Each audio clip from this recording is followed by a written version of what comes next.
Hey everyone, Ben Eubanks here from Lighthouse Research and Advisory, and I'm so excited to be joined by Lindsay Witcher. She's the Global Managing Director for Randstad RiseSmart. And today we're going to talk about outplacement, some of the trends around that, how it's evolving and changing, how we can support and serve our employees, whether they're staying with us or moving along, and all those kinds of things. Lindsay, so glad to have you here with me. Thanks, Ben. I'm really excited. It's a topic that's near and dear to my heart, and I think that there's a great opportunity not only to do this better in organizations, but to do it smarter. And I'm really excited to talk about the topic today. Awesome. Wonderful. So before we get into some of the good stuff, would you give the audience just a little more about who you are and what you do, please?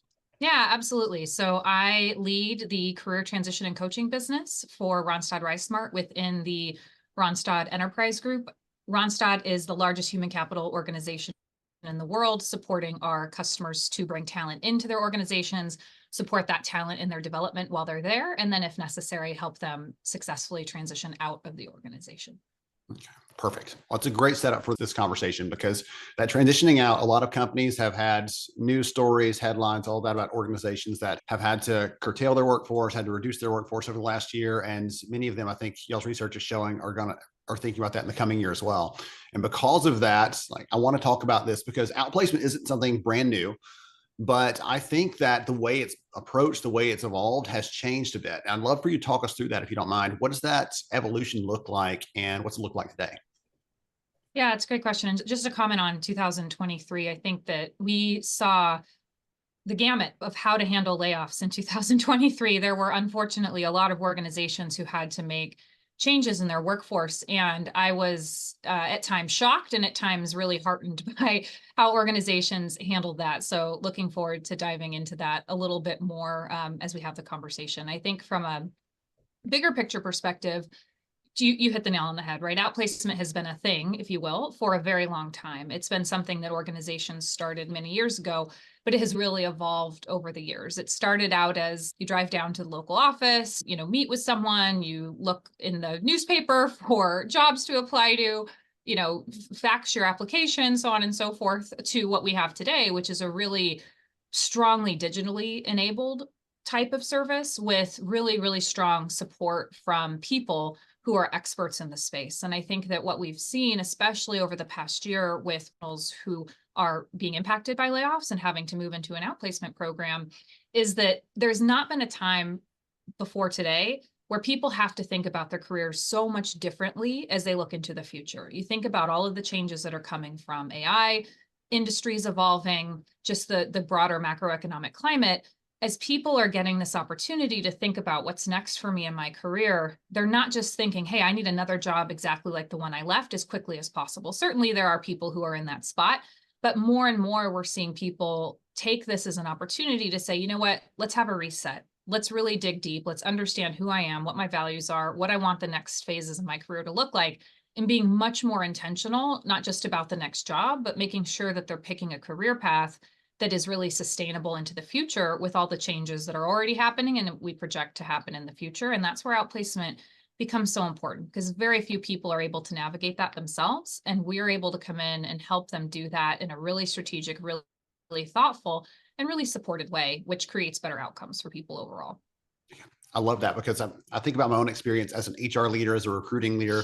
Like I'm probably the best suited to navigate some of those kinds of things. I've been on both sides of the aisle. And yet, even friends of mine who've been laid off in the last year or have made a different career change have still been like, wow, it's such a different market right now. So to your point, Yes. the people who are supporting these employees are at the front lines. They're seeing the changes every day. They're able to say, hey, listen, I know 2 years ago it was like this, but today it's like that. And to be able to give them that on the spot advice and insight on how to make that transition so critical, so powerful. Um, Absolutely. Sorry, one of the things that you said there a minute ago that I want to come back to is you said we've seen this range, the spectrum, right? And that's, I think anyone listening in here is going to agree with that. The ones that make the headlines are the ones that are really positive. Wow, this company went above and beyond. They really served them well. Or the ones that are really negative. This company did this thing. We can't even believe it, but here it is in black and white. It happened. And I would love to hear from you. What do you think separates those companies that maybe don't do a great job of helping their employees transition out from an outplacement perspective? Those that don't do a very good job from those that do a really incredible job of serving their people in that transition. What separates them? Yeah, I think it's very specific. I think the ones who do outplacement well, they put the people first.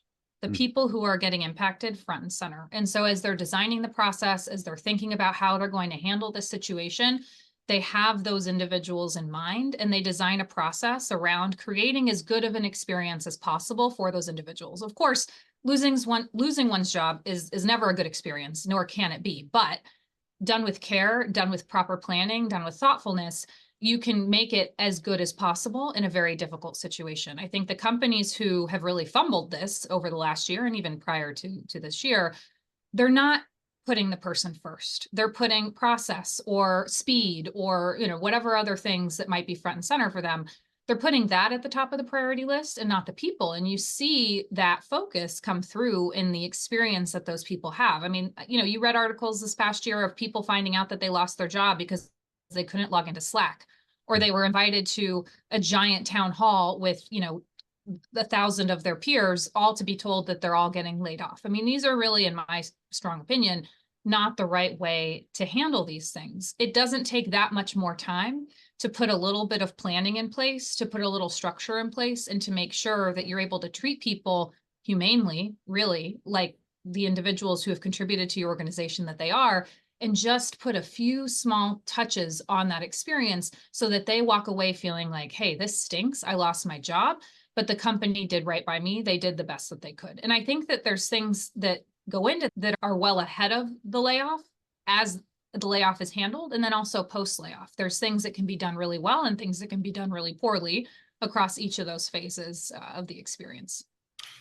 I want you to speak to the people listening here who are the decision maker at their company, who would maybe influence this decision or decide we should be doing something more specific, more tailored here. Not saying, oh, one of our recruiters will look at your resume, but saying we're going to put you with a partner who's going to help you and guide you and give you tailored advice.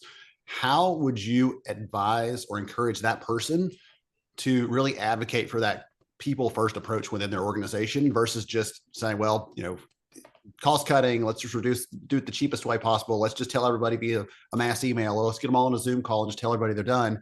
Like, how would you encourage that person at their company listening to this right now, how to advocate that, how to build that business case for this?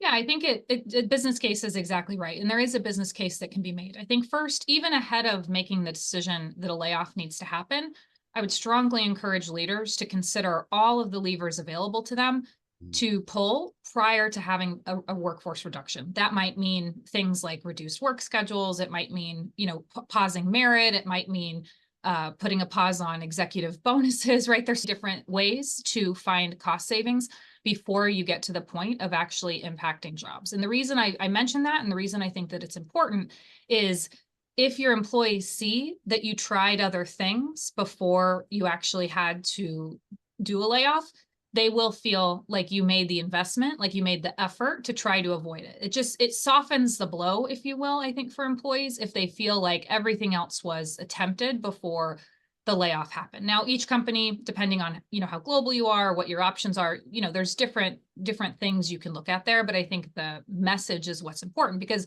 when you have a layoff, you need to not just think about the experience of the employees that are departing the organization. You need to think about the experience of the employees that you are having stay in the organization, that you need to rebound from this very difficult time, be productive, work with your customers, innovate, so on and so forth. And so that's why that end-to-end consideration is so important, because you're impacting not just the departing workforce, but the existing workforce. And so first, I think, make sure that if there is something you can do ahead of a layoff to help lay off less people, do that, right? And include that in your messaging eventually if you do end up having to get to that layoff part. I think once it comes to the layoff, the business case, the things that you need to be advocating for: one, generous severance policies. The more generous you can be with your severance, the better experience those people are going to have as they're leaving. And also the better perception of your existing workforce will be in seeing how you're treating those departing employees. And that includes all of the basic things like healthcare, extended pay, so on and so forth, but also outplacement benefits, to your point.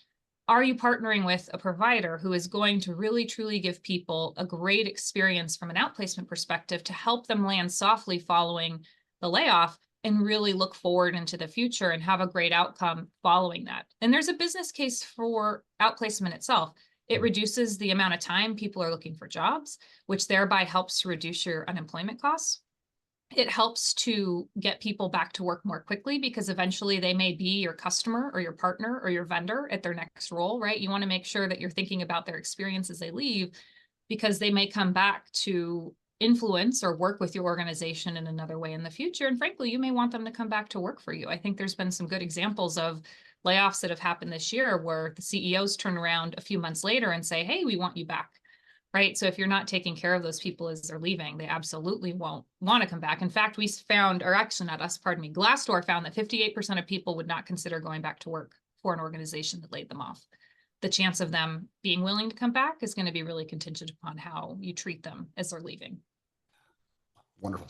So many good takeaways, so many good insights in that one answer. One of the things that stood out to me is you talk about the communication aspect there. And a lot of companies, when they think about a layoff, they think about, okay, what is my legally required compliance requirements right around? Okay, I got to notify them this far out, or this many people, or so on, and notify them in this manner.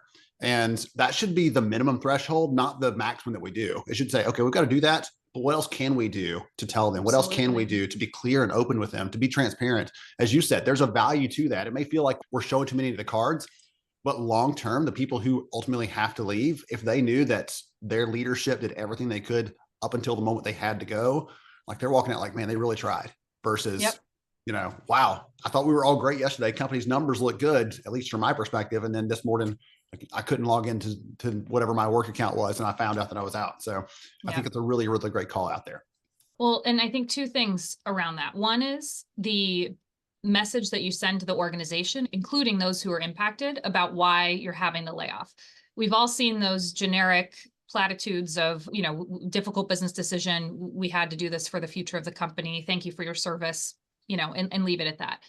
To me, that's not transparent enough. I think it's really important for leadership to take accountability for the situation the organization has found itself in, to share what they did and didn't do that led up to this. As much transparency as possible in that message is really important. And we've seen some CEOs this year and in prior years do a really, really good job of that, really outlining why we're making this decision, what led up to it, what have we done to help mitigate it, so on and so forth. And when you provide employees with that transparency, again, the ones that are leaving and the ones that are staying, you build trust and you at least help them understand the context so that they can make peace more easily with the situation than if you just give them a generic reason. I think the second thing is absolutely you should have one-on-one conversations with people when you are letting them go. It is more logistics. It can be challenging when you're letting go of a lot of people at one time, but it is the most human way to handle this situation. Managers should be able to have a one-on-one conversation with the departing employees.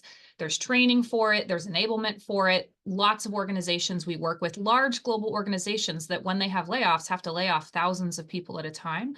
They manage to do this, so I know it's possible. So that goes back to that planning and just really thinking about the end user, the employee experience in this whole thing, and treating people with care. I've got a good transition for that one to our next conversation, because I want to talk about AI a little bit. And one of the things, I got a pitch a little while back from an organization that was saying, hey, listen, we did some research on this and we had an algorithm look at and respond to a bunch of different management scenarios from a company perspective. And one of them was, we are going to have to do hiring freezes or layoffs because times are tough. And they went through and they rated those answers. They had different experts, legal experts, HR experts rate those answers. And some of the types of questions that were fine, they did fine with, like dress code policy, things like that. When it came to something as sensitive and complicated as, we're going to have to let you go because we have no other option to keep you here, suddenly that went off the rails and was terrible responses. All of them gave it a poor rating on that, because so many nuances exist when it comes to that communication piece and how we share that sort of stuff. So I wanted to ask you a question about AI broadly, because a lot of our research covers that. We're looking at really practical ways that this can be used. And I'd love to hear your take on this. Does AI have a place in outplacement to some degree? And if so, how does that have an impact on what's happening in that area? Yeah, it's a great question. And, AI is going to transform everything that we do. It already is in a lot of ways. And I think as we go forward into the coming years, it will absolutely transform everything. And I think outplacement will be transformed through AI. I do feel strongly, however, that we will never lose the need for that human touch in an outplacement experience. So I think there's two pieces to the puzzle. One is on the upfront planning part. How can AI enable that? I agree. and in its current state, it's not really ready for prime time in terms of its ability to help HR leaders prepare for or plan for a layoff. It is still very complex depending on where you are, how global, what regions, the types of employees, so on and so forth. AI is not yet at a point where it can sort through the complexity of that. You still need your expertise within the organization to manage it. Now, as we go on, I do believe that AI will play a bigger and bigger role and make that a much more efficient process and actually ultimately help create a better experience for everyone involved. I'm really excited about that. As far as AI as it relates to the outplacement experience itself, it absolutely has a place, but it is not a replacement for it. It's an enabler. It's something that can help make it better, that can boost it, if you will. It's not going to replace the human touch, but I think it can create an even stronger human touch. We are already incorporating AI into our programs in terms of being able to think about how can AI create a better experience for people, but also accelerate their time from point A to point B, right? Getting laid off and getting into that next job. How can we leverage AI to accelerate that process and make that process better? A great example, we have a video interviewing preparation product within our suite of tools. And within that, we've incorporated AI to generate interview questions. So where before people would prepare for interviews with somewhat generic questions, right? We know the behavioral based questions and the different questions that you get asked in an interview process. What we've done is we've leveraged AI to take the actual job description, feed that into the AI with additional knowledge that we have just based on our years of experience in the space, pull those two things together and produce a set of job and company specific interview questions for a person to practice with. So if I'm going after an engineering job at Google, I can share that information with the system. The system's then going to come back with questions that will specifically prepare me to answer those interview questions I will get for that job at that organization. And so that's just a great example of a use of AI to enhance the experience and also make a person more prepared for what they're trying to do, but never replacing that human touch that we also offer. That's an excellent example there, because even the most well-equipped career advisor, career counselor that on your team doesn't have the ability to go into this really in-depth look at every type of job, every type of company, all those kind of things. And so being able to use AI's ability to do that bigger, broader scanning, but pairing someone with like, okay, here's the question and here's your answer. And next time you should probably answer a little bit more this way. Think about this, right? Like giving them some idea on that, really tailoring it to that person, because again, an algorithm probably can't do that follow-up coaching, follow-up guidance on how to best answer that question, or make sure you also include this part of your experience because this really sets you apart from the other candidates, right? An algorithm's not going to know those things. So I love that that's a great way to scale it up and make it a little more personalized, more human, and connected to each one of those people that you're serving. Exactly. Excellent. One of the other things I wanted to just throw at you, because it's related to this conversation around AI overall, is I've seen some research recently that said about 7 out of 10 college graduates are using ChatGPT and tools like that to rewrite their resume when they're applying for jobs. And when I'm talking to recruiters and HR leaders, like those of you out there listening right now, that's going to make your job harder to screen through candidates to find out who's who. But I would imagine that number is probably similar, maybe a little lower, but similar for just the job seekers across the board. They're using tools like that to rewrite their resumes. And in my estimation, that's probably not going to be quite as good as, again, having someone who's an expert, who's been through this, who's helped dozens, hundreds of other people get hired, do that. What's your take on that? Yeah, again, I look at it sort of in the same way as I looked at that interview question example. I think AI can be an enabler, it can be an enhancer, but it's not the be all end all. So what I mean by that is you're not going to replace the expertise of a professional writing a resume. But what you can do is leverage AI to make sure that you have all the right keywords, that you have the right industry context, that you're positioning yourself really well through accomplishments, so on and so forth. But I do believe that you still need that human touch to take it the last mile and make sure that it's really tailored, really specific, and really customized to the individual. You're not going to get that with AI. And I do think we're going to get to a point where almost all resumes look so much the same, right? Because we're all using it, or not all of us, but many people are using these tools to produce resumes. We're going to lose the heart and soul of the document, which is really what comes through for a hiring manager going through trying to decide between this person or that person. Who do we invite for an interview? It's those bits of humanity that come through that I think are really going to help a person stand out. And so I absolutely think AI has a place. I am not against the use of AI and helping to produce a resume. Let's be honest, most people left to their own devices, don't create great resumes on their own. So if AI can help them get a better baseline, that's fantastic. But what I would caution people against is just using an AI generated resume as is. I think you want to take that, look at it as a foundation, and then go through and really optimize it with that human touch, which is really what we do here with our professional resume writers, is take that baseline, take what people have and make it even better and make it shine so that it stands out in that sea of potentially AI, generated resumes, so to speak. Well, that also reinforces for me the piece you mentioned earlier around, the resume is not the only thing. It's one piece, much bigger puzzle. And so if I can help you be much better at your video interview, if I can help you be prepared for the type of interview this company does, they do this unique process or whatever else, right? Those sorts of things are going to make that candidate stand out much more than just having the best or flashiest resume. Because even if you gave 10 people a resume, it's like, is this the best one? It's hard to pick. Like they're all, it's very subjective. So excellent. Okay.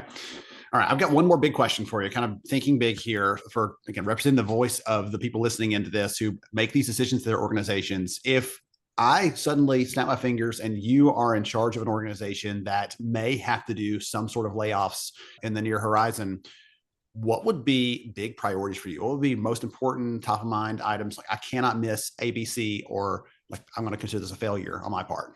What are your thoughts? That's a great question. So I think put as much time in front of you to plan as possible. Obviously, that's not always, we don't always have the luxury of a long runway to prepare for these things, but I would say put as much time as you can ahead of actually having to have the layoff, and ask yourself those questions first. One, is there anything we can do as an organization to reduce the number of people that we have to lay off through other ways to find cost savings? First question. Second question, are there people within this organization that potentially we would need to lay off that there is a spot for somewhere else here, right? I think a lot of companies have not done a very good job of this. We work with a few that do a fantastic job, so I know it's possible. But oftentimes when you're having a layoff, you're hiring somewhere else in the organization. Have you taken the time to say, okay, are any of these people whose roles are going to become redundant for whatever reason, well suited potentially to either immediately take on these roles or be retrained into these roles?